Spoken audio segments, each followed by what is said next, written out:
Evelyn. I have this little guy here with me. This is Bear. He is, I think, 14. He's 15 weeks, I think.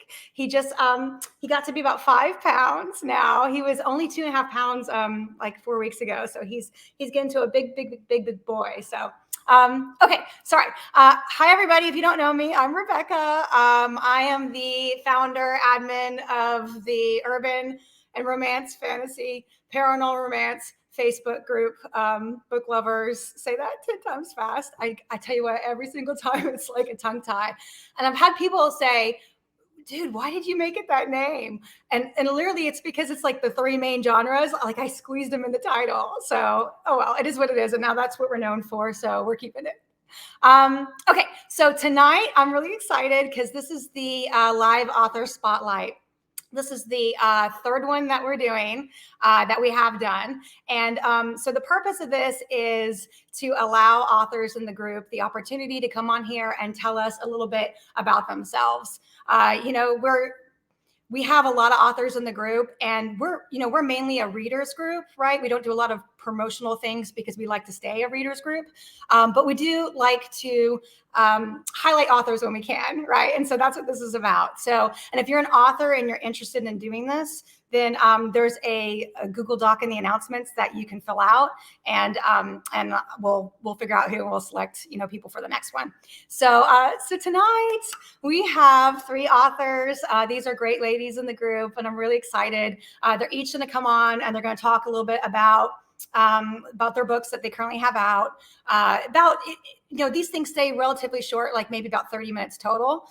So each one's going to talk about 5-10 minutes, whatever a piece. So you guys can kind of get to know them and what they do and see if you're interested in checking out their books. So okay. So we have Aisling. Oh my gosh, I did it wrong. Aisling Elizabeth. I was just talking to her before the call. I mean, this whole time I've been saying Aisling. And apparently that's pretty common. She's Irish. You guys are going to love her accent when she goes on. But yeah, so Aisling Elizabeth.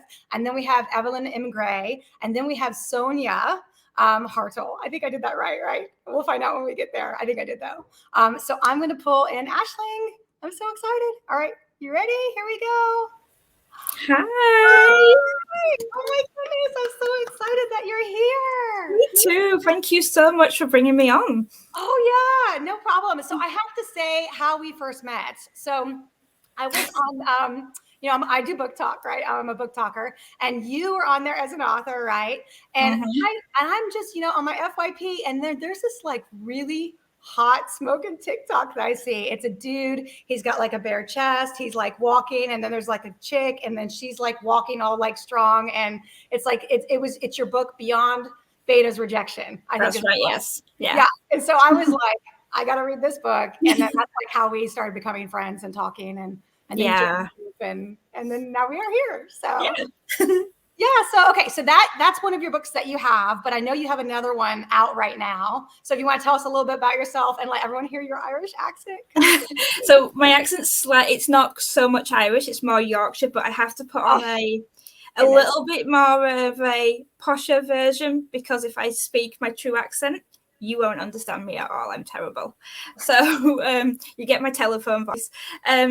So yes, I currently have Beyond Beta's Rejection out at the moment, and at the end of this month, my book my baby of a book, Alpha Hybrid Queen, will be coming out, and it's coming out on my 40th birthday. So I'm making it a real celebration. Oh, that's exciting. Yeah. So I'm super excited about it coming out. So it's the first book I ever wrote, but there's a whole story behind that. Right, because you've done a lot of the serial. It's called serialized publishing. Yeah, right? So I started out writing on serialized apps, which was great because I've always wanted to be a writer, and I never had the confidence. I have dyslexia, and I used that as an excuse to not write and to not go out there. I did everything else other than writing, and it was only on an off chance of speaking to a psychic that I ended up started writing just for fun. Yeah, wow. I had a psychic friend who was a psychic business coach, and I ran a design business, branding and design business, and I used to design for millionaires and things like that. So, and I was like, I'm bored. I don't want to deal with these people anymore. They're kind of boring. And she was like, go do something creative that won't make you money. So I thought, well, I'm a terrible writer, so I'll go write. And I started writing my first book, and I started writing on the app, not thinking, well, no one's going to read it. Next, I know the book within 3 months earned 6 figures for the company. So it made over $150,000 for the company. I got a decent amount of that too. So I was proven wrong. So yeah. Wow, that's awesome. And I tell you what, that always amazes me when I hear about authors that have this I can't ever say it. Say it for me, because I actually have a speech impediment. A lot of people don't know that about me. So I have a hard time pronouncing certain words, which is why I'm really tripping up on the names, you guys, tonight. But it always blows my mind when authors, Stephanie Hudson's really famous for that. She has that. And she's done really, really well with the Afterlife Saga. I mean, we know, right? I talk about it all the time. Yeah. But it always blows my mind, right? That when I hear an author do that and then is still able to write and is successful with it. So that's quite an accomplishment. Really, it is. I have to admit, I mean, because I used to write copy for my business and things like that, and for my coaching and my branding business, and I'd write copy, and I'd sit there with my best friend. I'd be like, I can't write. You're going to have to do my writing for me, because she was a copywriter. So I'm like, you're going to have to do it for me. I can't. She's like, you can write. You write your own stuff. And all the way through, once my book started doing well, she's like, so who can't write? And I'm like, okay. So, but yeah, it's definitely been it's been a humbling journey, because to learn that I was using dyslexia as an excuse. So I'm happy that, I got sent on this path, really. So yeah. Oh, and someone on the comments just said Beyond Beta Rejection is amazing. That's awesome. So cool. Okay, so the one that you have that's coming out it's actually on your 40th birthday. It's coming out. It's on my 40th birthday. Yes. Girl, you look good. And not like 40. So shoot, I'm old. I'm older. And I did not just tell everyone I'm older than 40. But anyways, yeah. So when is that actually? That's on the 29th of July. 29th. So and the book's called Alpha Hybrid Queen, and it's Alpha. Alpha Hybrid Queen, and it's the first in a duet. So the whole series in itself, so it's part of the Dark Essence world. And when I say world, it's a world very much like Stephanie Hudson, with the whole world sort of thing. Everywhere. So that's cool. Yeah. So the whole world is based around 5 separate couples. Okay. So it's based around these 5 separate couples, and they'll all get like duets, but they're all entwined with each other. So like the second couple is like the guy's the cousin of the first couple and things like that. So they're all entwined in each other. And it all comes down to like, it spans over 30 years, and it all comes down to a massive battle between good and evil. And there's currently about 32 books planned for it, plus the novellas. So, but Alpha Hybrid Queen and Alpha Hybrid King, which is the second half of the duet, they're like my book baby. They were the first books that I created in this world, and it's paranormal romance, and it follows. I was looking at it. Oh, thank you. I know, that's so sweet. I love it. You guys, if you're watching, you guys make sure to comment if you have anything to say. We love it. We love the comments. All right. Yeah, go ahead. Yeah, so it follows Kaylee and Chase as they become, they find out they're fated mates, but Chase is an alpha and Kaylee hates alphas. So she is very resistant, and she's like forced to join his pack. So she's made to join his pack. She's a rogue werewolf who's made to join his pack. Okay. So, and she hates packs because of all the rules and regulations and things like that. And she finds out a lot of things about herself, that she's destined to be this hybrid queen of this new species, this new witch werewolf species. And then he's battling a curse, and he has to complete the mate bond by the time he's 30 years old. He's currently 29. So he really needs to complete the mate bond, but he doesn't want to tell her there's a curse in case she thinks that's all he wants her for. So there's this whole big, like very big miscommunication in there a lot. And And I will say at the end of Alpha Hybrid Queen, I know you like cliffhangers, Rebecca. I love cliffhangers. Anyone who's read Alpha Hybrid Queens, my betas and my ARC readers that are reading at the moment, the cliffhanger is brutal. I'm comfortable enough to say the cliffhanger, every time I read it, I cry. Oh, so wow. It is unbelievable. It is brutal. And I felt mean for about a second about having the cliffhanger where it was, but it's awful. But then when does the second one come out? So that the second one, yeah, the cliffhanger made me bawl. Yeah, the second one comes out. It's not quite sure if it's at end of September or the beginning of October. So there's not too big a gap between them. Horrible. Yeah, it's not like it's a year. So no, I did say that when I write the duets for each of the books, there might be like a distance between the sets of duets, but on the duets I'm trying to leave them between like a month between them, because I love cliffhangers myself, but I also obsess over them, and until I get the rest of the story I can't seem to settle. So I'm sympathetic towards that. But yeah, the second one will come out by October for definitely. It's in editing at the moment. So okay, so we have to move on to the next person, but at the end of this we'll bring everybody back on, and I want you to talk to us about the Steam. So okay, yes, absolutely. Okay, because we have a lot of Steam lovers in the group. Yes. As you know, yeah. So okay, absolutely. All right. Well, thanks very much, and we'll talk to you here in a minute. Okay. Bye. All right, bye. Okay, you guys. All right. So isn't she adorable? Like, oh my goodness. And I didn't mean to do that. That looks like I was like I'm not like I'm a married, happily married woman. What am I talking about? Moving on. Oh my goodness. All right. So we're pulling in Evelyn now. Evelyn M. Gray. Hello. Hi.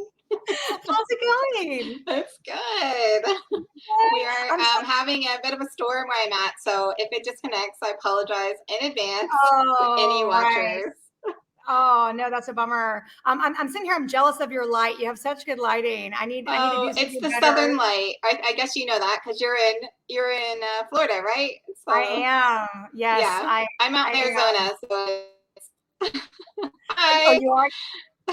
Oh, so we are in the southern light too. So I just positioned myself next to window. So it may be next time if you turn the camera around next to your beautiful, beautiful pool area, you'd be having the same light too. Normally I'm out the patio. Yeah. Normally I'm on the patio and it's much better. Like my lighting out there is better, and then the sun is out there better. But it's still, it was like, it's really hot here right now in July, Florida. It's really, so I was like, no, I'll have to do this inside. So, okay. All right. So so you have one book out, right? That you published. This is your first book. Yes. The very first book. It's gone through a professional editor now, and I'm just finishing the edits on that from the editor and then republishing it and then offering print versions and hardback versions for everyone after that. So that'll be available at the same time when I release my second book in September. So it's really exciting. It's a reverse harem. It's about a hybrid shifter girl who doesn't know she is not human. And we go on this adventure with her. And it's kind of, she just turns 18 at the beginning of the story. And we get to see this, it's kind of an alternate universe Earth. So we get to see the world through her eyes as she travels through it and learns more about her past. So, you always hope that your first book is going to be great and take off. But obviously, I'm a newbie author, so I am open to any thoughts, opinions, criticisms, feelings about it. And as long as they're respectful. I'm a stickler on this. I respectful about the reviews. But I don't mind the honesty. I just put them up as a little thing, and I want to know what they think about it. I want to know what they like. I had a lot of feedback from my readers so far that they want to see spin-offs from certain characters and stuff. So it's exciting. There's a lot of steam. There's some trigger warnings and all of that's in the book, so you can read for yourself what you think about it. It's a little bit different take on some of the current ideas around got a lot of paranormal elements too. But it starts with a catastrophe with the caldera in the mountains in Utah exploding, like in the second chapter. So it's a really fast-paced, a high heat, keeps you at the edge of your seat type of book. You don't know what's going to happen at the end of it. So yeah, so yeah. I just started it today, and I got to the earthquake. That's the second chapter. Yeah, right. I feel like that's not read it. It's like literally the second chapter in or third chapter in. So yeah. Yeah. And she, so like you said, she's young. She's 18. There's a young guy at the beginning. Do they always? Is the plan for them to stay young, or are they going to grow throughout the series? Are they going to get older? Throughout the series, and then there's going to be spin-offs and side stories in my newsletter during the Christmas, little things about the different couples and stuff. I don't want to give a lot away. There's a lot of interesting dynamics. The biggest difference I wanted to make with this than a lot of RH books is that I really wanted people who had never met before, who had no interaction with each other, suddenly like the same girl. And how would that actually work out? How would they feel? Would they like each other? Would they like just the girl? Would they hate each other? Would they fight over her? Would they, they're not all best friends automatically. They don't even know each other. They're from different paranormal groups. We got vampires, we got dragons, That's interesting. So, you don't normally see that with RHs. Like I have read some kind of like that, but usually there's a pack going on. There's there's like a group, or they knew each other beforehand, or they're brothers in like a clan or something, And this is like, they're all from different, like there's wolves, there's panther shifters, there's these group called the Alandi, and they're basically like elves, and they're subjugated by the dragons. So there's like all these different factions that rule the world secretly underneath the layer of humans, and they're just being known to the human world now. So that's kind of where that takes off, and it's going to be a 5-book series. And I saw the comment from a Facebook user saying, I need a Doc spinoff. Yes, he's a very much a fan favorite. So if you haven't met him yet, I hope you enjoy him too. A lot of the male characters, are a little bit older. So you have the traditional 18-year-old boy that you met already. And then you have some other people come in who are a little bit older too, and they get their own books. So Doc definitely gets his own book in the future. Okay, cool. That's awesome.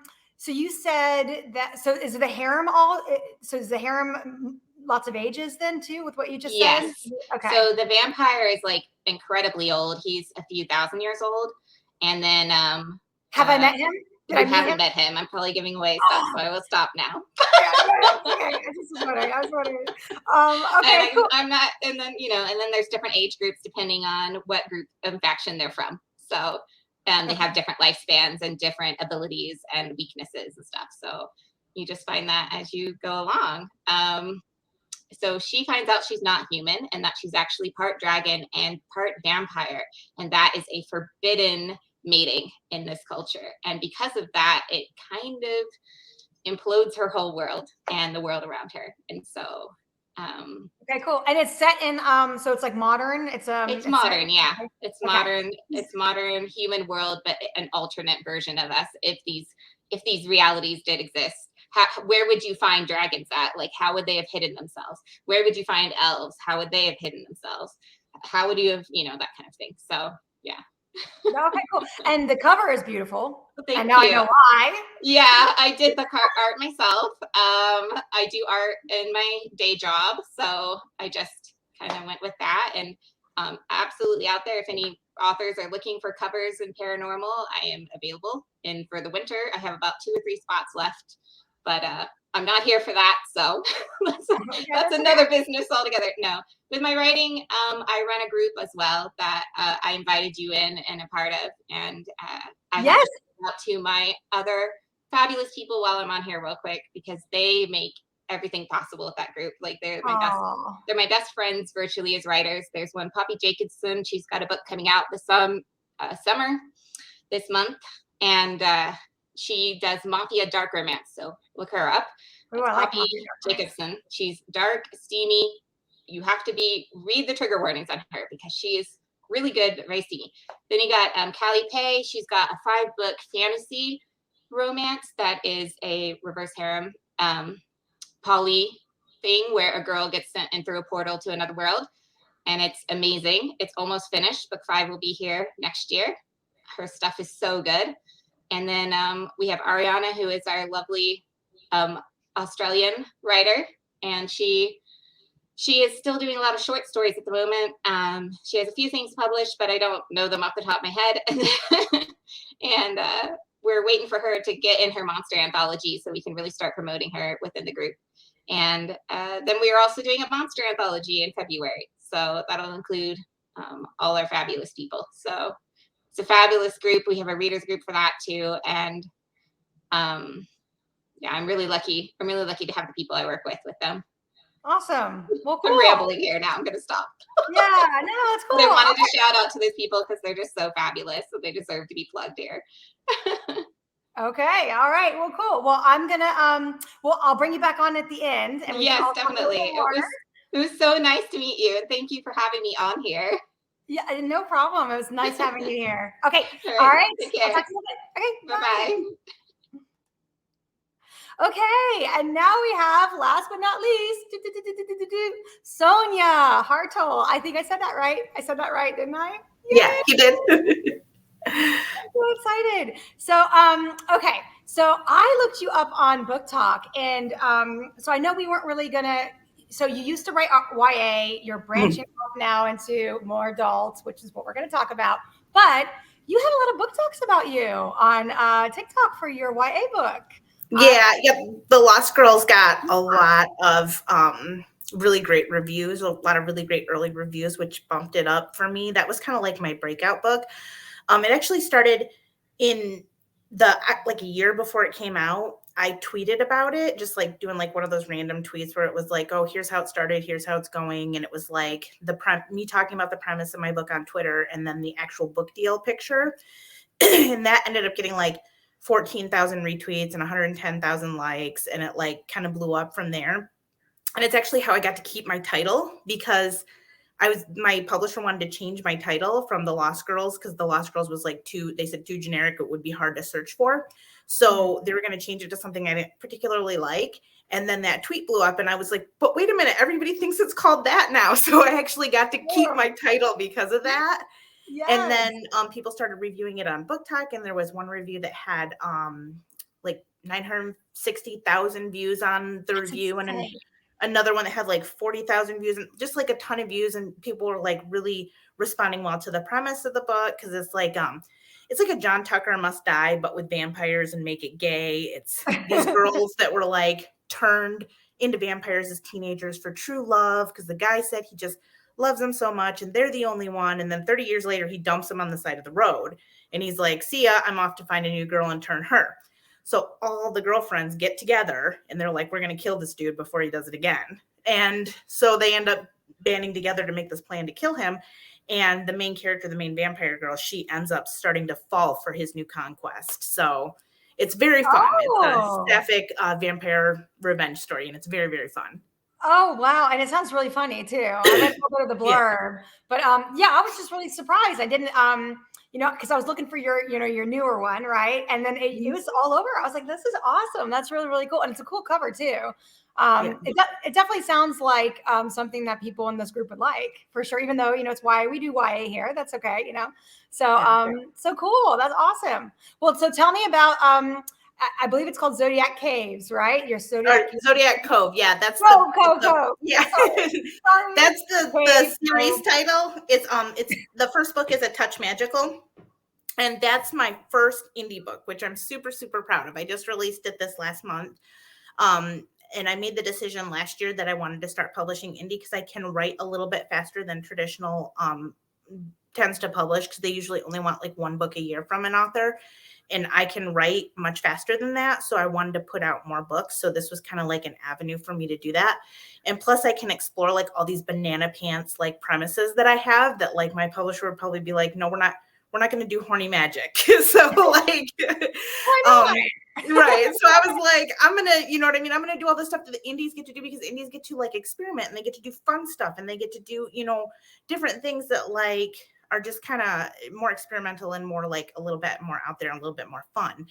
And not that traditional is not fun and they don't have, that Yeah, stuff too, but it's like being able to just have a little bit more freedom to do, whatever I'd like to in that sphere. And so this book, A Touch Magical, it's based on like, it's this legend that I made up for the descendants of the Zodiac. So they live on this island, and 300 years ago, the original descendants of the Zodiac gave up their magic to stop a curse that was cast over their island to sink their island into the sea. And they there hasn't been magic on the island in 300 years. It's just and now it's set in present day, and it's become sort of like this touristy type town. It's sort of loosely based on like Mackinac Island, where there's like no cars and it's really kitschy and it's like super fun, and like families go there, and it's all based around like tourism for like the Zodiac. So like all their stores and shops are named after like Zodiac signs or constellations and things like that. And it's like a tourist draw to bring in like people that are into like, astrology and things like that. Right. And what ends up happening is the descendants, the original descendants, once they gave up their magic, they left the island. And then now in present day, for the first time, there's 12 descendants once again on the island, which sets off, the chain reaction to allow magic that's binding the curse to break free and go back into their human hosts, because they need at least one descendant from each of the Zodiac signs to get their magic again. So the way that the magic works, it's like a touch magic. It's like a whole magic system based on intimacy. So each star sign, there's an opposite on each star sign. So my first couple is a Scorpio and a Taurus, and they're opposite ends of the Zodiac sign, and their magic works like a battery sort of. There's a positive and a negative end, and they have to touch in order for their magic to work. But if they don't have an emotional connection, the side effect of that is that it makes them bonkers horny, and they can barely control it. And at the same time, they don't have as much control over their magic. And then once they form an emotional connection, then it loosens those side effects, and they're not like wanting to tear each other's clothes off so much. But they still do, because and right. And then they form that emotional bond. And then in the end, I don't want to give spoilers away, but when they form a full spiritual connection with each other, full trust, full everything, then something else happens with their powers. It's really cool. But there's like levels to it. So the more intimate they become with each other, the more control that they have over their magic, and the stronger that their magic gets, because they're fated to be together. But there's 6 couples in the book. It's going to be a 6-book series, and each book will feature a different couple. Okay. And in the end, each couple has a reason why they can't emotionally connect to begin with. Every single couple has a history. So in my first book, my main character, it's a dual point of view. So my main female character hates the main male character, because I noticed that, because I have started it. Yeah. She hates him because that's her ex-boyfriend's brother. Yes, and I know. I love that kind of stuff. Like the whole it's good. It's super angsty. There's a whole bunch of angst involved in that, because she thinks that he said something that he shouldn't have said, and he told his brother when he was going to leave the island, he was going to bring her with him, and he told his brother, no, you need to go without her. So, and she overheard that conversation. So there's like a whole bunch of angst like with this, and hurt feelings. And she's a Scorpio, so she will hold a grudge until the end of time. So she's not even like hardly interacted with him at all in 4 years, and they used to be very close. And so there's like a whole bunch of reasons why they can't. And then the next couple in book 2 is like a second chance romance, and there's a whole like situation on how that ended. And then the third one is best friends, where she told him she was in love with him and he rejected her. And then the fourth is genuine enemies to lovers, not like just I secretly think you're hot and I don't like you kind of thing outwardly. Like they genuinely hate each other, enemies to lovers. And then enemies to lovers. Super fun. And then the 5th book is Grumpy Sunshine, and then the last one is Forbidden Love. So there's like these hardcore reasons why they can't be together, but they have to overcome that in order to be able to control their magic, in order to defeat this curse. Okay. All right. Cool. Awesome. Well, I have to say, because, I started it. I started the first book, and I really enjoyed the opening sort of scene. So I'm just going to go ahead and say, this is not, it's not a spoiler. I'm just going to say it. So just to hook people in. So she goes to his lands to get in a spring or a lake. Yeah, like a hot spring. Like a hot spring. And no one ever goes there. So she goes in her birthday suit and she's in the spring. And of course, he happens to stumble upon the scene and he bets her that he would give her the land if she gets out of the spring, like with no fear, just steps up and walks out of it. He bets her. And I was like, oh, dang. And I won't say anything else. So that was quite an intro there between the two of them when she doesn't like him. And so, of course, she's going to be kind of she's going to be like, yeah, you don't think I'll do this, And it was good. I liked it. So I just started it, like I said, the other day. So, well, cool. That's awesome. That sounds really exciting. So what made you decide to switch kind of your genre focus? Do you think you'll ever go back to YA, or do you think this is just like, right now you're doing this and maybe in the future, who knows? Yeah, it really just depends, because right now I have no plans to write anyway. I plan to continue to publish contemporary rom-coms in the traditional sphere, and then do indie and fantasy romance, or paranormal and fantasy romance under indie. So that's my plan right now. And then with my traditional contracts, I'm actually not able to write contemporary romance for anyone but who my contract is for a stipulated amount of time between the publication of my next book, which will be in 2023. So I have I think a year where I can't publish with anybody else, even myself, but I can do paranormal and fantasy and all that. So that's going to be my focus and my sphere for indie. And my main reason for wanting to move to adult is because I really like writing sex, like explicitly. I love hearing that, because so many authors, they feel uncomfortable with it, which is fine. That's fine. It's not for everyone. Just like for every reader, we have all spectrums, right, of reader in the group. We have people that love Fade to Black. We have people that love lots of steam. So it's always I love it when I hear an author say, I like to write that, because it's because I love Steve. So that's my favorite part. That's and I wonder, my YA books do have on-page sex in them, but they're more about the emotional journey, and it's very much through the lens for young adults, for teenagers. My adult books are very much for, you should just be reading this with one hand, okay? So oh my God, she said that live.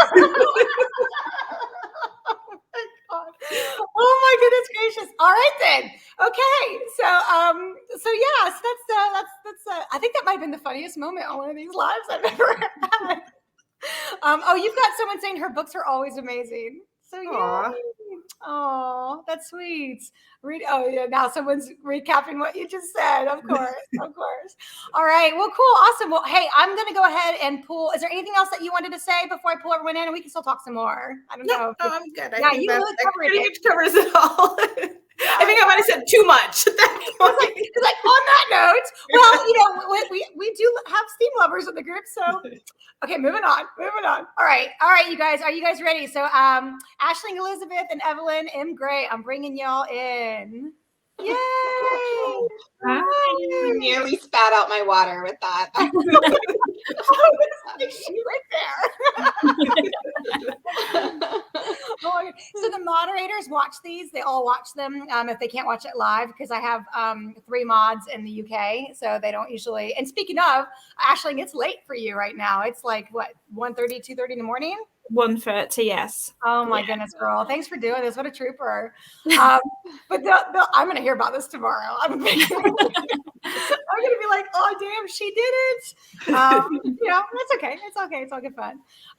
This has been really fun, you guys. So how can everybody get a hold of you? I don't know if we really talked about that. Do you have a Facebook group? Are you on TikTok? Do you have a newsletter? I imagine you all have a website. Let's go around. So, Sonia, why don't you tell us how people can find out more about you? I'm on Twitter sporadically, occasionally at Sonia Hartl 1. I'm on Instagram sporadically, occasionally at Hartl Sonia. My website is soniahartl.com. And I have a TikTok that I keep activating and deactivating because I don't know what the heck I'm doing with it. So I keep turning it on and then shutting it off and turning it on and shutting it off. It's a whole thing. And I think they've put me in the shadow ban corner because they're she's just a bad TikToker. Just leave her in that corner. So, but when I'm on there, when I'm activated, I'm author Sonia Hartl. It's currently deactivated though, because I honestly don't know what I'm doing there. So, and I'm here in this Facebook group hanging out with all of you lovely people. Oh, yeah. Okay, cool. So you're in our Facebook group, and then do you well, I don't know if I should. Okay. Do you talk with your fans like over PM and stuff at times? Like, do you get messaged that way, or people email I mean, you? anybody can message me if they want to. I have an author page, but I'm super not active there. I just basically have a link to my newsletter sign up. And then I send newsletters, like I try to send them once every 2 weeks, but I actually send them maybe like once a month. So, but I try. I'm very bad at this, like being consistent on these things. Oh, no, it's okay. Well, you're probably busy writing, right? So yeah, that's what I always say. Authors always have they get so busy. So, okay. All right. And then Evelyn, how about you? I'm here in the group, of course, and I'm pretty much available wherever you look up my name, basically. Like, I have an Insta, Discord. I have a Discord group. I run the RHY Choose author group. So if you're an author who's interested in writing this and you haven't branched out into it, join the group. We got lots of stuff there. Lots of people who are really, really nice and able to help you out. And then I'm also on TikTok. That's where I met Rebecca. I saw her with her coffee mornings, and I told her to keep taking the sip because it's super cute. Yeah, she did. You were the one. It was like one of the first. Because every morning I get on there, I think I do one about every morning, and I say, "Good morning, book talk, and happy coffee chat." And I would have never actually approached you had I known you were on a group with 20K if I hadn't seen that, because to me we were so approachable then. I was like, oh, okay, I can relate to her. I'm so anxious right now. Oh, so that's so I'm on TikTok, and I will just put the links in the comment section down there for people if they want, if they're interested, if that's okay, yes, please. So actually, definitely do. Yeah. Okay. Other than that, just anywhere. I don't use Twitter much, and I'm not very consistent with all that except Discord because of running the group and trying to keep up on this group too, because I like all the recommendations. You guys have the funniest things to say. Oh, yeah. It's a fun group. I'm still I think we're less than 100 people away from 20,000 right now. Really? Wow, that's like a day. I checked, I swear it was a day ago. I checked and it was 19K. And I'm like, we're getting 300 people every 2.5 to 3 days right now. Oh, that's amazing. Yeah, it's you should be really proud of yourself, Rebecca. I love about this group the most is that it's so friendly to writers, because I'm a reader too. I read a lot. I read 2 to 3 books a week. And I want a group that's welcoming and friendly to people that also write and read. That's what I love about it. Oh, thank you. That was my goal with it when I think you guys know, and we'll get to you in a second, Aisling. I didn't mean to because I know we need to get your contact stuff, and everyone drops stuff in the comments. But that was my, I say this a lot, but I always feel like there's always new people that probably don't hear it. So it was just a group of 15 people of my friends, people I knew in real life, yeah. And what happened was it was basically a one-woman show. I was doing a post. You guys know how much I read. So I was doing a post every time I was loving a series. And basically it was just a group with all of my posts. And so then I started getting involved in other book lover groups.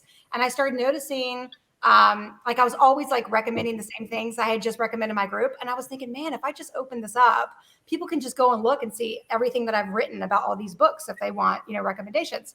And then I started looking for recommendations myself, and I ran into some issues with all the promotional groups out there. There are a lot of Facebook groups that if you say, hey, I'm looking for this, you get 150 self-recs. And it's really not that, you all know I love authors and I support authors, but it's when you're looking for a rec that you want to pick up and dive into and fall in love with, you might get that from a self-rec, but you really want it from just the average reader that doesn't have any association with an author, right? You want someone to be a diehard lover or fan of a series to say, no, you're looking for this. This is what you need to read. And so then that's when I was like, well, it'd be cool if I open up my own group because people can see those. But then it'd be really cool if we made some self-rec rules so that way that we still had self-recs, but we found a way to compartmentalize it so people could still find other things. And then at the same time, a group that I was in banned an author that I know, they blocked her and she didn't do anything wrong in the group. And I really just didn't like the way that they were treating authors. So then I was like, okay, then let me come on with this third piece and let's have something really pro author. So that's how that was long-winded. I feel like I talked a lot there, but that's how we got to where we are today. And I never I mean, 20,000 in like less than a year. That's insane. Like I'm It's a still huge like, growth, yeah. so I'm like, I keep thinking, You're doing something right. yeah, I keep thinking, I mean, I do get nasty messages on occasion. You know, people really don't like the no DNF rule. You know how when we say you can't say that you DNF the series, you just have to scroll on. People really don't like that. People really want to be able to say, well, I didn't like this and I gave up on this book. You know, so I do get messages quite frequently about people complaining about that, but the majority of people love it. And like you said, something's got to be going right. So, you know. Well, I like the positivity personally. So Thank you. Yeah, there's just so many places you can go to get that stuff. You don't need to get it here. That's just my mentality, you know, especially these days with Goodreads and stuff, right? Like the reviews on Goodreads. So it's like crossing my eyes there. It's a little scary. So, okay, Aisling, tell me, I didn't mean to go on about the group so much. Tell us about how people can find you. Yeah, sure. So pretty much I'm on Facebook, I'm on Instagram, I'm privately on Instagram, I'm sporadically on Instagram. I'm mostly on TikTok, and I use the same handle, so it's always Aisling Elizabeth Arthur. On all of them. On TikTok, I have a secondary account, which I've kind of neglected a bit, which is Aisling Elizabeth Books, which is purely promotional stuff for my books. I also have a Facebook reader group, which is semi-active. It gets more active around releases and things like that, which is called Aisling's Puzzle Pieces, which there's a whole big story about that, which is connected to my books as well. So I have a reader group. I'm very open when it comes to talking to readers and things like that. I used to run a sort of like a Zoom call for readers to come in and talk, and then they could sit and talk about the books, tell me about which characters they hated, which characters they loved, which characters they loved to hate, how much they hated me for whatever I'd done to the characters at this particular time, and things like that. So it was, I'm very much into interacting with my readers massively. I'm big into things like feedback and stuff like that. I always feel that if we don't get feedback, we don't learn. So I'm very big into feedback, and I love different points of view and stuff. So I'm very open about that sort of thing. And I get pretty regular messages on my author page on Facebook and stuff. And so I'm always there to answer them. So yeah, so pretty much long-windedly, you can find me anywhere where my name is, really. So. All right. But there is also a singer with the same name, interestingly enough. So to make sure it's the author, because I can't sing. So you can't sing? Is that what you just said? Yeah, I can't sing at all. But there is a singer with the same name as me. So if you say singer, it's not me. Okay. I wouldn't wish that on anyone. So. Oh my goodness, that's funny. And you were going to tell us about your Steam in your book, weren't we? Yeah. Did I do that to you before we get off? Okay. Yeah, sure. So the easiest way to describe the Steam in my book, I'll describe one scene. So there is scenes of Steam. I focus mostly on plot, but as one of my readers said, I focus a lot on plot, but when there is a steamy scene, it's steamy. I go all out with it. There's one particular scene which is kind of a catalyst scene in Alfred Queen, where the female main character is currently friends with benefits with the beta of the pack, and they're comfortably in bed together without clothing, and the alpha walks in to go see his best friend and his beta, and that's when the mate bond clicks in. So the first thing he does is he walks into the room, gets the mate bond, and suddenly it's not his best friend with the girl who he's been talking about that he's in love with for ages. It's actually some guy on top of his now naked mate bond. His naked. But there's also quite an interesting one of the fan favorite scenes is chapters is the two main characters play a game of 20 questions, and that gets very interesting very quickly. So okay. Yes. That's awesome. So I think everybody here writes Steam, it sounds like, right? That's what it sounds like. And we know for sure Sonia does. I also, oh my God, I'll never forget that. That's hysterical. I think you took the cake. Like, that was the funniest thing. Oh my gosh. If you guys are just tuning in now, you might want to, when we post this, you might want to rewind and watch Sonia's section. That was so funny. So funny. Oh my goodness. I will say as well is I'm pretty used to Steam. I have a anthology that I'm in, which is an erotica anthology, which became a bestseller. So I'm pretty used to writing pretty hardcore Steam as well, but I try to turn it down a little bit for my books, although that might change in future books. So. All right, that's cool. That's awesome. Okay, is there anything that you guys wanted to talk about, that we didn't cover in each of, I don't know, is there anything, because we did a pretty good job, I think, talking about all the different stuff. Yeah. All right. We did good. I'm good. Yeah. So what what is, oh, my house is shaking. SpaceX is launching right now. I can hear the rocket launch. I live 15 minutes away from Cape Canaveral, NASA. I used to work on the space shuttle program. I used to work on. How cool! Very cool. I actually have a picture of me sitting inside one of the space shuttles with a whole bunny suit, on. You have to keep your hair back and all that stuff. Do you ever read sci-fi and go, "That's not how that works"? More of movies. Like I'll see movies, and it's like, people think that like the space shuttle, you can just like zip it around and fly it, and it's a glider, So like when it comes back into orbit, it glides. It's not like a plane, stuff like that. Or like when the guys are in outer space, they come out of the space shuttle and they're like zipping around and they're not tethered. It's like, no, not being tethered to it. That's like, that's a really bad idea. So just little things like that, but other than that, no, I keep meaning to read a good sci-fi romance. There's got to be one out there, like well, obviously there is, but like one that's like a paranormal sci-fi romance. I wonder, there's got to be something. Ice Planet Barbarians. Oh, yeah. We were talking about that earlier. Ice Planet Barbarians, yes.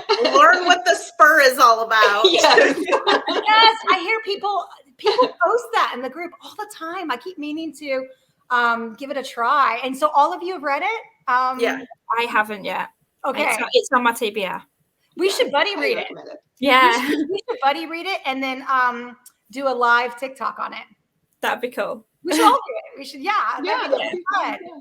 Yeah. I'll have to check that out, man. I feel really bad. My TBR is pretty long, but I think everyone's in the group is. That's like the constant joke now, I've noticed. Have you guys noticed that? Like people are like, "Oh, welcome to the group." Ha ha, your TBR, and they're like, Let's face it, if you're not taking your TBR to the grave with you, then you're not really a reader. Right. So I want to be buried with all my books. All the books. Yeah. So what? That's actually a good kind of segue. I was going to ask each of you if you wanted to talk about like what your favorite book series is. I don't know if you don't want to. That's okay. Some authors don't like to do that because they're friends with other authors and it's awkward and stuff. But I'm a diehard Amelia Rose fan. Okay. She is. In fact, her books are right behind me here. Look at that cover. Oh my goodness gracious. I'm about to become a diehard Amelia Rose fan. I have to admit, her Patreon, we was talking about monster romance. She has like an amazing monster romance series coming out, and her Patreon is amazing. It's got tentacles in, so it's absolutely amazing. But yeah, this is like submitted to the alpha as a trilogy, and it starts off with just the two of them, and then the second book introduces a third party, so it becomes a bit of a threesome sort of thing. But yeah, she's an amazing writer and very easy to read, and her Patreon is absolutely amazing. She puts in like 2 or 3 entries. She's got like Werewolf Professor. She's just released another set of books which aren't paranormal, but they're like Step Brothers, the first one. The second one's I've forgotten the name of it now. I think it's called Poison. And it's like a reverse harem, and it's like the bully romances and things like that. She does a really nice range really well. So I love her. Okay, cool. And so it's alpha. So is it werewolves? Like for that particular book? Yeah. So this one, this series is the Submission series, the Submission trilogy, and this is werewolves, werewolves and lichens. Okay. So, and then it even has like that's a spin-off from it, which is the twins. So the book covers say it for you, really. So, but yeah, I love her so much. So I definitely recommend her. And actually, you brought a question to mind for me that I have for all three of you, because I always feel like when I get to talk to authors, I can get like the inside scoop on stuff. So, inside scoop. So, I read a lot of books. I read a lot of werewolf books, and that one was called Alpha, right? But that doesn't necessarily mean it's a megaverse, right? Yeah, no, it's not. It's not a megaverse. I always get them fixed up because a megaverse isn't necessarily a wolf thing. It's just that's what I want to hear about. Like, if you could kind of like, if all three of you can kind of like educate us on, not to say that you're a fan of a megaverse or you're not a fan of a megaverse, but it's kind of confusing, I think, as a reader sometimes, because we pick up right now, if you go to Amazon bestsellers, there's a lot of a megaverse on there. Like, it'll say in the title, so but then you'll pick up like a wolf book and then it'll turn into, it's just confusing. Like, I don't usually know until I'm later on, unless the author has specified it. So what's the deal with that? Like, is it a trend right now, or like, how do we know? Or I don't know. Is there anything you guys can talk to us about on that? I think the biggest thing that I know about a megaverse is that the knot inside of it. So there's the knot it's kind of like a spur, but different. Yeah. I literally Googled knotting last week. Just Google so it. I'm like, I just learned what it is. Yeah. But you don't have to have a knot to be a megaverse, right? Like, I swear I just read one the other day that had knots and it's not a megaverse. I swear. What was the dang book? I'm not because I don't write a megaverse. I know this is something to do with the one thing I found from it is the knotting seems to be quite popular in the megaverse. I don't have knotting in my book, so it's a megaverse doesn't necessarily have to be werewolves. I know that, but it has the hierarchy between the alpha, the beta, the gamma, and the omega being like almost like the runt of the litter. That's from what I've gathered from it. Yeah. So, yeah, same. I'm pretty new to the Omegaverse myself, so same. Yeah, I don't know much about it. I first came across it with Sam Hall, I think, and that was like, got into it, and I was like, okay, well now. Yeah, good girl. She wrote Good Girl. Yeah. That's one of the first ones I read too. Okay, yeah, I just didn't. It's a bit confusing. So that's a good point that it doesn't have to be werewolves, but it feels like a lot of them right now.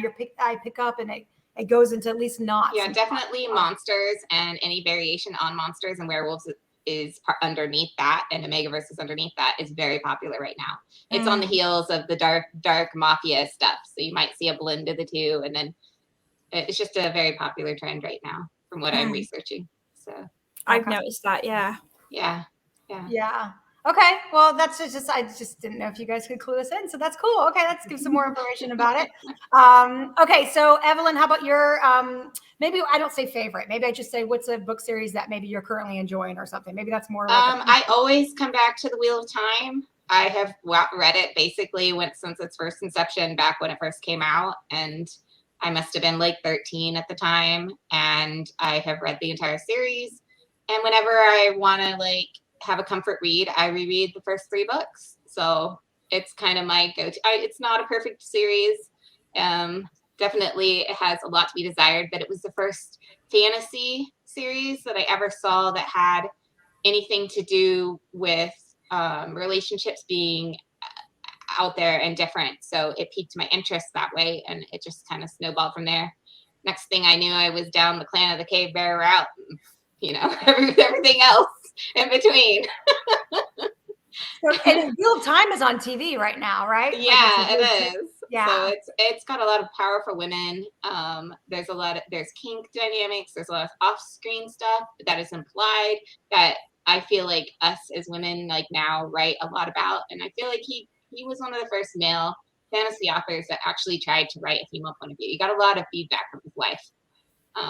Yeah. But I don't ever see it really talked about in this group. And I remember talking with the mods a while back, trying to figure out if it was under the group umbrella or not. And I don't know if we ever determined if it was. I don't know. For the group umbrella, I would probably say Julie Sue Burkhart. I love her Queen Take series, so that's my plug there. I love her stuff. Sorry, I didn't mean for you guys to stick under the group umbrella when you were. Yeah, but that's basically if I'm thinking about big fantasy rolling epics, that was probably my intro into reading. Okay. All right, cool. All right, awesome. And then Sonia, how about you? So I have a couple of go-tos that are my favorites. anything that Nora Roberts writes, and I really like her paranormal series, especially like her Three Sisters Island series, her Circle trilogy, the Gallagher's of Ardmore, just the way that she writes is just amazing. Like she's the author that made me fall in love with romance, like as much as I did. And she's actually kind of like, I kind of credit her with like a little bit of like saving me, because I had really bad postpartum depression after I had my first daughter, who's now 19. And my mother-in-law gave me a Nora Roberts book, and it just gave me like 4 hours of where I could just take a break from the inside of my own head and be inside somebody else's head. And I feel that like, and it wasn't just being inside somebody else's head, it was being inside somebody else's head that was guaranteed to have a happily ever after. So that was like, for me, really like life-changing for me at that time, because that was what I really needed to like just get by. I just needed a couple hours to just escape my own head.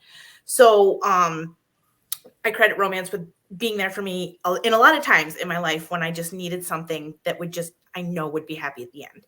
So I definitely, Nora Roberts is that for me. And then I've also read A Court of Mist and Fury like 7 or 8 times. Oh, so I super love that book. And when it comes to like werewolves, Suzanne Wright's Phoenix Pack is exactly where I like the spice level. I haven't read Suzanne Wright. I keep seeing her recommended. I have not read her. Oh, so good.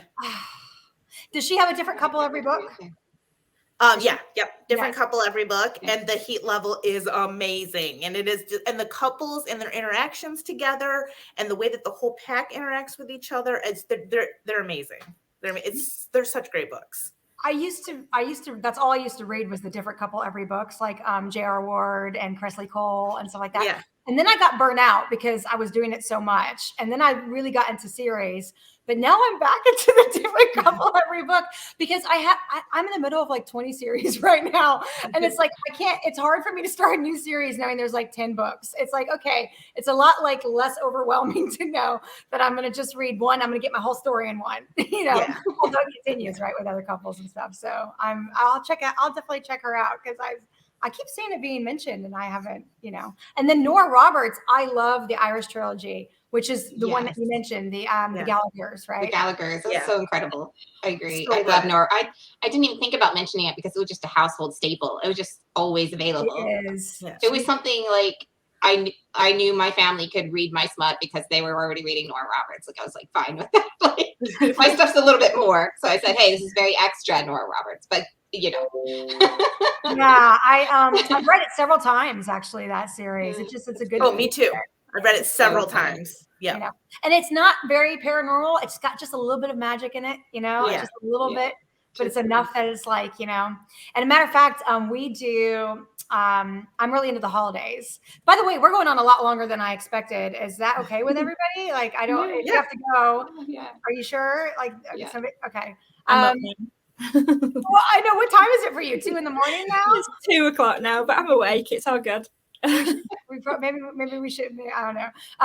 Okay. Anyways, I'm really into the holidays, right? So like I do holiday displays. I don't know if you guys have seen that, but I program lights to music in my front yard, and it takes me like 8 hours to program 1 minute of music, and it's a big deal. So like, it's insane. Yeah. So like, it takes me like, I don't know, 60, 70 hours to put up a display, and I pretty much do it by myself. And it's like those people you see on the Great Christmas Light Fight. Like, I was going to say, like, you should apply one of those shows. It sounds like an amazing thing.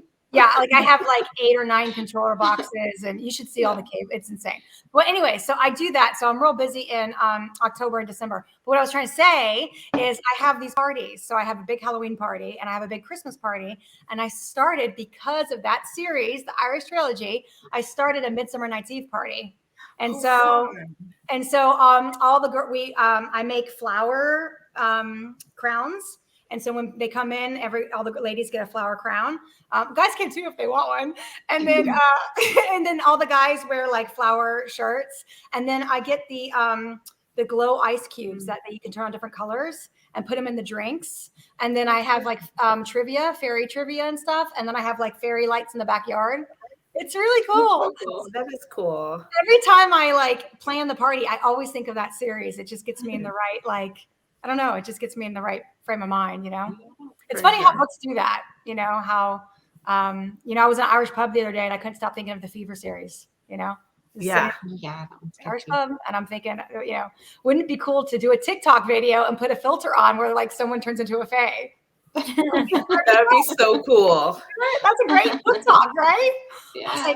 I said to my husband, I was like, honey, it'll just take me a second. I'm just going to turn it on. And I put the little eyelash filter on and I pointed the camera to him and he had the big eyelashes. He's like, with his big eyelashes.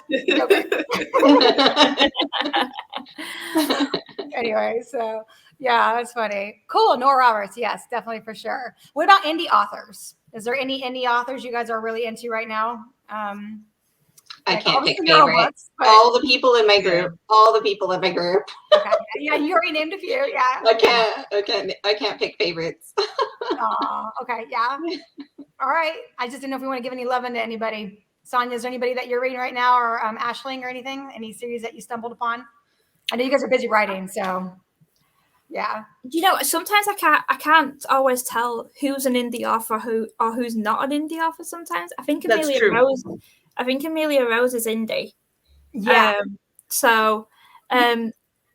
I can't always tell, even though I know how to look at it on Amazon. Sometimes you can't always tell because now a lot of indie authors are being like recommended to start their own publishing companies. So when you go on and look at publishing companies and it says it, and it's like, So it's not always easy to pick them up, to be fair. Yeah, no. What I was told, I don't know if it's true anymore. This was about a year ago, that if you go onto Amazon, you look at who their publisher is. If the publisher is blank or if it's their own name, it means they're self-published. But if they've started their own publishing company, it'll say their publishing company on there.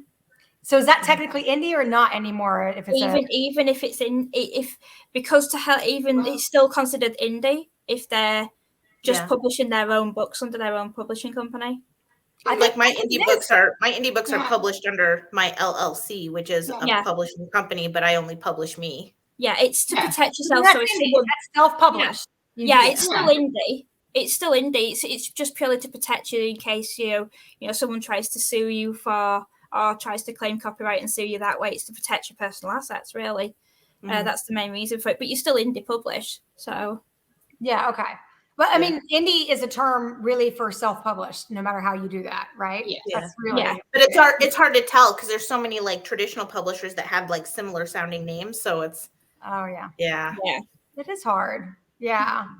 What about KU authors are considered self-published, obviously, right?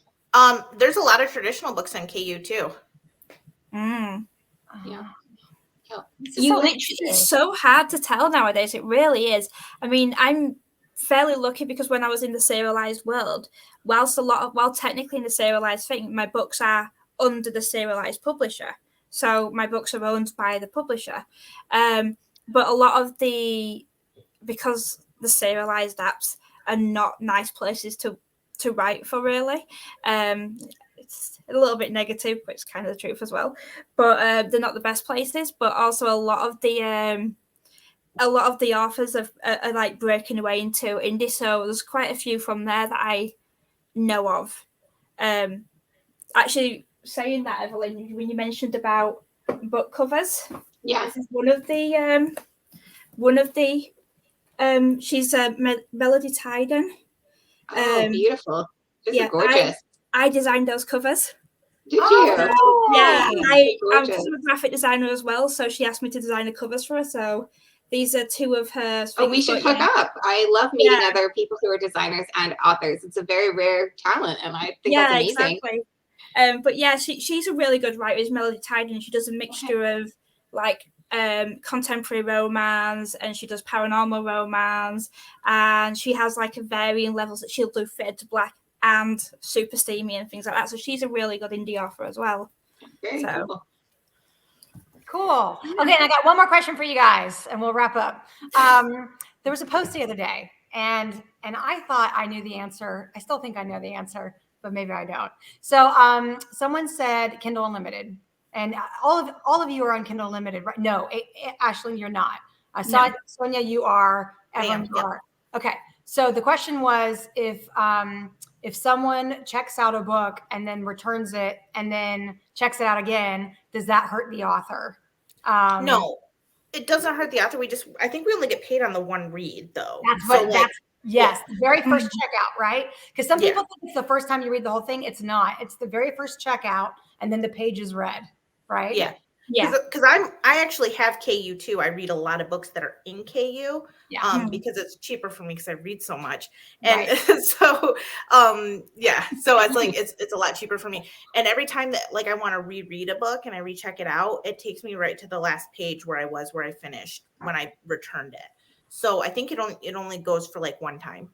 And it's similar to like if you buy it and you can read it as much as you want kind of thing. But this is like, okay, so I think you're saying something different than I'm saying. You're saying that the one time you read each page, you get count once for it. So like if you and so it doesn't matter. I thought it was different to that. I think it was the first time you checked it out. Yeah, the first time you checked it out.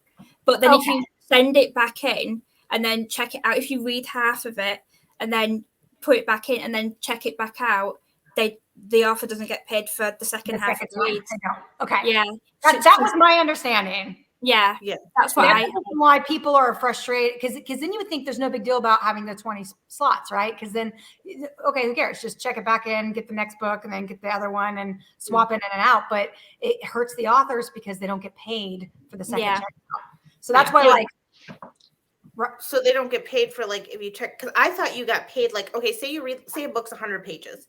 If you read 50 of them and return them, and then return the book, and then you check the book back out, when you pull it up on your Kindle, it'll take you right to page 50 where you left off last time. I thought the author got paid for the rest of the reads. I got told that it's once they checked it back in, if to check it back out, it's considered a second read, regardless of how much you read. Oh wow! So, it's a big difference. I'm pretty sure. I was talking. I think it was Sloan Murphy that told me that actually. And so that's why like people are they want more slots on KU for that reason, because they want to return something, get something else, but they want the author to get paid. Oh yeah, I did not know that at all. Yeah, I thought it was just per like however many pages they read. Yeah, this is why I don't check a book out until I'm ready to read it. So I have like a TBR on my Amazon wish list, which is just for my Kindle Unlimited that I want to read. Because sometimes when you check a book out and then there's another book you really want, so you've got to return one, so you return it. Even if you haven't read it, if you go back and get it, the author's not getting paid for the read. So I have like a full list of ones that I want to. And then if I really like the book, I will then buy the book as well, so the author's getting paid twice then at least. So because I remember seeing a TikTok fairly recently where someone was saying that all the books are showing at 60 or 80 or something % because they read the whole book and then they go back and reread the favorite parts. And I'm not sure if people realize that the author doesn't get paid for those rereads. So as well. So a lot of people don't realize that, you don't get paid for the second read. So for me, because I love supporting authors as well, I will literally, if I like a book, if I give it 4 stars or more, I'm buying the book, I'm buying the ebook, and then I'm buying the physical book as well. So I'm very much like that. And I would love to be in KU. I think I would do so much better in Kindle Unlimited. So I would absolutely love to be in there, but it's so hard as an author not being in Kindle Unlimited. So yeah. Is it just because you're in the serialized contracts that you can't? Yeah, these contracts are not very nice, and they refuse to, even though they won't promote the book or anything. So I'm not making money with them in some aspects. They won't let go of the book. So it took me quite a lengthy legal battle and a lot of money to pay to them, plus the legal costs to actually get the rights to my books back, so I could actually do something with my books. So. But I wish you much success in that. I do have a series coming up which won't be on the serialized apps. So good. That's exciting. That is exciting. So that is planned. Yeah. So yay. Wow. Okay. So I think what we landed on is, I'm pretty sure this is right. I'm probably gonna ask this question to every set of authors that come on, because it is a really important thing for people to know. But I'm pretty sure that you only get paid for the first checkout for the pages read. And when you check it out, it starts on chapter 1, and you should always go back to the title page. Yes. And click through the pages so that the author gets paid for those as well. I do it every time. Plus, you always miss out some fun things. Sometimes there's like a foreword or, Yeah, a map or all sorts of things. I love dedications. I absolutely love reading dedications. I think that they're just as important as the story. Or if it's like there's a hot couple on the cover, you're like, scan back to the cover on the front just so you can zoom in a little bit. Sometimes there's a surprise inside cover that's even better. Yeah. Why am I not surprised Sonia said that? I don't know why. I don't know why I'm not surprised. So I'm one that I don't like to I actually don't read any of the stuff. I always go back and read it when I finish the book because I'm so scared of spoilers. I don't even read trigger warnings for that because I don't have any triggers. So since I know I don't have any triggers and nothing's going to bother me, then I was like, okay, let me dive in. But if I did have triggers, I would want to read those. But like, the author's note for the trigger warnings always spoils it for me because now I know there's going to be a non-consensual scene or dubious. See, I consider it a menu. So, this is what I'm going to be getting. Oh, okay, yeah. I'll take that. No, I have friends that they want all the spoilers. They want all the spoilers. They want to know. I don't like spoilers, but I love reading the trigger warnings because if something's too tame, I'm not a big fan just because I really like the really gritty stuff. I know we've talked in the past about Haunting Adeline.